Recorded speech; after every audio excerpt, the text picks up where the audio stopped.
ఇంతవరకు 4 దశాబ్దాలుగా నన్ను వెన్నంటి కేవలం నియోజకవర్గానికి పరిమితం కాకుండా రాష్ట్ర స్థాయిలో నా గౌరవం ఇనుమడింపజేయబడే విధంగా నాకు వెన్నంటి నిలిచినటువంటి ఒక నా రాజకీయ సహచరులు, నాకు ముఖ్యంగా చెప్పంటున్నా అన్నాడుసే కార్యకర్తలు నేనన్నా, వాళ్ళ కుటుంబ సభ్యులు అని చెప్పిన రాజకీయ సహచరులు అని చెప్పంటున్నా. But for them today I'm at the stage అని చెప్పంటున్నాయి.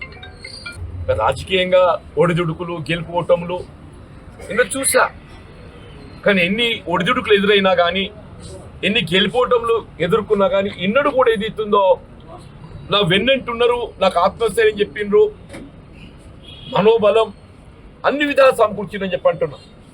ఇలా రాష్ట్ర స్థాయిలో ఏదైతుందో జగిత్యాల నియోజకవర్గానికి కాంగ్రెస్ పార్టీ పరంగా ఒక గుర్తింపు, ఒక ఐక్యతకి చిహ్నం జగిత్యాలు తీసుకుంటారు ఎవరైనా కానీ చెప్పండి. రాష్ట్ర స్థాయిలో జగిత్యాల నియోజకవర్గం ఐక్యతకు చిహ్నం తీసుకోవడం, అంత ఐక్యంగా ఇక్కడ పార్టీని రూపొందించుకోవడం చెప్పంటున్నాను. మరి ఇటువంటి పరిస్థితులలో సరే భవిష్యత్తు మార్గం, పయనం ఏ విధంగా ఉంటుంది, ఏది ఉన్నా కానీ మనిషికి కావాల్సింది రాజకీయ ప్రజాజీవితంలో గౌరవం కావాలి.